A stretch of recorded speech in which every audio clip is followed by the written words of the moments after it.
अस्सलामुअलैकुम। उम्मीद करती हूँ आप सब खैरियत से होंगे।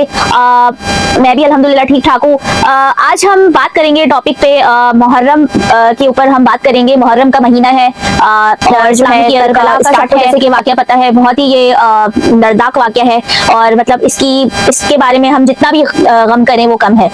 सबसे पहली बात कि हुसैन, हजरत इमाम हुसैन ना शिया ना सुन्नी, हजरत इमाम हुसैन अलैहिस्सलाम हम सब मुसलमानों के हैं।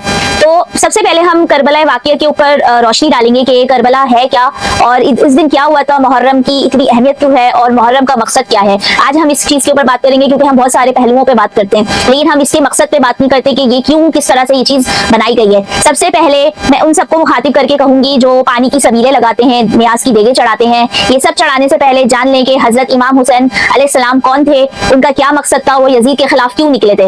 यजीद वो था जो कहने को तो वो भी मुसलमान था और सर पे अमामा पहनता था, नमाज पढ़ता था और जो है सारे काम वो मुसलमानों वाले ही करता था और दमिश्क की मस्जिद में प्रॉपर खुतबे दिया करता था। तो ऐसा क्या था कि जो है हजरत इमाम हुसैन अलैहिस्सलाम यजीद के खिलाफ निकले क्यों। आज हम इस टॉपिक के ऊपर बात करेंगे क्योंकि ये एक बड़ा ही सेंसिटिव मामला है, क्योंकि हजरत इमाम हुसैन अलैहिस्सलाम की कुर्बानी के बारे में हम आज बात करेंगे, इसके ऊपर रोशनी डालेंगे। तो मैं इसके ऊपर बात करती हूँ। अब हम बात करेंगे, यजीद जो है वो आमतौर पे मुसलमानी था, तमाम मुसलमानों की तरह उसके भी सर पे पगड़ी होती थी, उसके भी सर पे अमामा था, उसकी दाढ़ी थी। दमिश्क के जामिया मस्जिद में खुतबे देता था और क्या नाम है, जुम्मे की नमाज पढ़ाता था, जुम्मे के खुतबात देता था और प्लस ये कि हज के, और आगे जाके देखेंगे हज के खुतबात भी वो देता था। और ये सब करने के बावजूद भी हजरत इमाम हुसैन अलैहिस्सलाम उसके खिलाफ क्यों निकले थे। हजरत इमाम हुसैन अलैहिस्सलाम उसके खिलाफ इसलिए निकले थे कि मदीना से करबला तक मुख्तलिफ मकामात पे हजरत इमाम हुसैन अलैहिस्सलाम जो है डिफरेंट जो है मकामात पर खुतबात देते गए, जिसमें बहुत सारे पॉइंट्स थे, जिनमें से अहम 4-5 पॉइंट्स हैं जो कि मैं आपको बताऊंगी। उन खुतबात में ये था कि यजीद जो है नमाज छोड़ के पढ़ता था, यजीद जो है हराम काम करता था, हलाल को हराम बनाता था, हराम काम बहुत शौक से करता था। नंबर 3, वो अल्लाह की हदूदों को क्रॉस करता था, अल्लाह की हदूद तोड़ता था। नंबर 4, शराब नोशी करता था, जो फहाश किस्म की महफिलें होती हैं उसमें जाना वो पसंद करता था। मतलब कि जितना मैं इसके बारे में बात करूं कम है। यजीद ने अल्लाह की तमाम हदूद पार कर ली थी, अल्लाह की तमाम हदूद को क्रॉस कर चुका था, इसलिए वो यजीद था, इसलिए हजरत इमाम हुसैन उसके खिलाफ निकले। फिर मैं बात करूंगी, जैसा कि मैंने बताया, यजीद तमाम हराम काम शौक से करता था।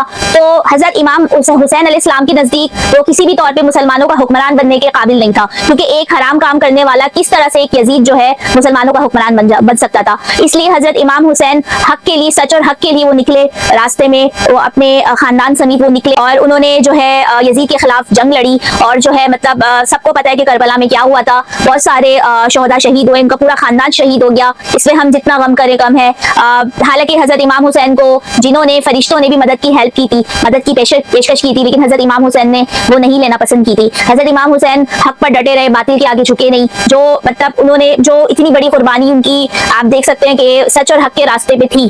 तो बहुत बड़ा गम, बहुत बड़ी चीज यजीद ने बहुत ही मतलब हदें पार कर दी थी सारी। इसके ऊपर ये बेसिकली जो तमाम करबला का वाकया था वो ये था कि यजीद जो है तमाम अल्लाह की हदूद तोड़ चुका था। हजरत इमाम हुसैन सच और हक पे निकले थे, इस्लाम का परचम सर बुलंद करने के लिए निकले थे और वो अल्लाह की राह में निकले थे। तो उसी वजह से जो है हजरत इमाम हुसैन ने जो कुर्बानी दी, उन्होंने, उसका मकसद यही था कि इस्लाम में जो हलाल काम है वो हराम ना बने, इस्लाम में जो हलाल काम है वो हलाल ही रहे। और अगर ये चीजें यजीद की हुकूमत का सिलसिला चलता तो फिर ये होता कि हलाल काम को वो हराम कर देता, हराम काम को हलाल कर देता। तो ये चीज इस्लाम का हिस्सा नहीं है, ये चीज बिल्कुल भी इस्लाम का हिस्सा नहीं। इस्लाम में जो अल्लाह ने हदूद बयान की हुई वही चीज है। तो यहाँ ये बात आती है कि जो हजरत इमाम हुसैन अलैहिस्सलाम का जो करबला का ये वाकया है, इससे हमें क्या सबक सीखना चाहिए, फिक्र हुसैनी क्या होनी चाहिए। हजरत इमाम हुसैन की कुर्बानी से जो हमें सीखना चाहिए, हमें ये सीखना चाहिए कि हमेशा सच और हक के रास्ते पे खड़े रहें, चाहे आपके सामने बड़े से बड़ा यजीद, बड़े से बड़ा फिरौन आपको झुकाने की कोशिश करे। जालिम के आगे आपने सर नहीं झुकना, आपने सिर्फ अल्लाह के आगे सर झुकाना है, आपने सच और हक के ऊपर कायम रहना है।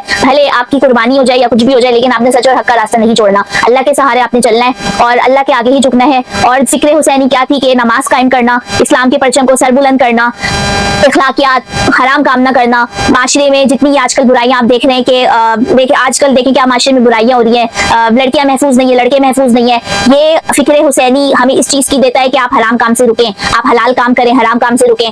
ये आप नौजवानों के मोबाइल फोन देख लें, उसमें फहाशी चल रही है, वो इस्लाम से दूरी है, सारी चीजें देख लें। आजकल नौजवान नस्ल किस तरफ जा रही है, नौजवान से को छोड़े आप बुजुर्ग लोगों को देख लें, बूढ़े लोग, बड़े बूढ़े, उनके मोबाइल आप एक दफा खोल के देखें, उसके अंदर जब बड़े सही नहीं है तो बच्चे भी कैसे सही हो सकते हैं। तो ये कोई एक माशरे में लड़की, कोई एक मोहल्ले में लड़की जा रही होगी, आप उसको ऊपर से नीचे तक देखेंगे, आपको ये भी शर्म महसूस नहीं होगी कि आपकी गलत नजर किसी की बेटी पे, किसी माँ बहन पे, आपको ये चीज भी जुर्म नहीं लगता, आपको ये चीज भी नॉर्मलाइज लगती है। तो ये जब सोसाइटी का ये आलम हो गया है कि मतलब आप इस गुनाह को गुनाह नहीं समझ रहे, आप जुर्म को जुर्म नहीं समझ रहे, तो लम्हाई फिक्रिया है। तो वाकई ये लम्हाई फिक्रिया है। हजरत अली अलैहिस्सलाम की क्या तालीमात थी, हजरत इमाम हुसैन अलैहिस्सलाम की क्या तालीमात थी, मतलब नवासे रसूल जिन्होंने इतनी बड़ी कुर्बानी दी, ये उनकी जो तालीमात थी उनके ऊपर कोई मुसलमान अमल नहीं करता, बहुत ही कम मुसलमान है जो अमल करते हैं। तो बेहतर ये कि हमें ये सीखना चाहिए कि करबला के वाकये से हमें बहुत सारे पॉइंट्स मिलते हैं। सबसे पहले पॉइंट के यजीद के, कोई भी यजीद, कोई भी फिरौन, कोई भी किसी भी दौर का फिरौन हो, आपने किसी के भी आगे नहीं झुकना, आपने सच और हक के ऊपर चलना है, सिर्फ अल्लाह के आगे झुकना है, किसी भी जालिम के आगे सर नहीं झुकाना। और दूसरा ये कि हराम काम नहीं करना, नमाज पढ़नी है, इखलाकियात अपनी कायम रखनी है, जो भी इस्लामी हदूद है उसके अंदर रहते हुए आपने हलाल काम करना है। बाकी ये कि जो माशरे में जराइम हो रहे हैं आजकल, सारी चीजें अगर इस्लामी निफाज नाफिज हो जाए तो ये एक भी जुर्म यकीन करें यहाँ पर कोई किसी की हिम्मत ना हो अगर ये कोई भी जुर्म करने की, अगर सजाएं वक्त पर हो। तो ये सारी चीजें फिक्र हुसैनी के अंदर आती है, सारी चीजें फिक्र हुसैनी है कि हमें सीखना चाहिए, हमें ये चीजें इस्लाम पे अमल करनी चाहिए, सबको मुसलमानों को इस्लाम पे अमल करना चाहिए, क्योंकि हजरत इमाम हुसैन की इतनी बड़ी कुर्बानी उन्होंने दी, इसलिए आज इस्लाम जिंदा है। और बाकी इस्लाम जिंदा होता है हर करबला के बाद, और जो इस्लाम जिंदा है और उनकी कुर्बानी के बाद ये इस्लाम जो है जिंदा है, और इस्लाम हमेशा जिंदा था, जिंदा है और इस्लाम हमेशा जिंदा रहेगा बेशक। सलाम या हुसैन। इसी के साथ ही मैं आज का टॉपिक यहाँ एंड करती हूँ। Doctor engineer media signing off. अल्लाह हाफिज।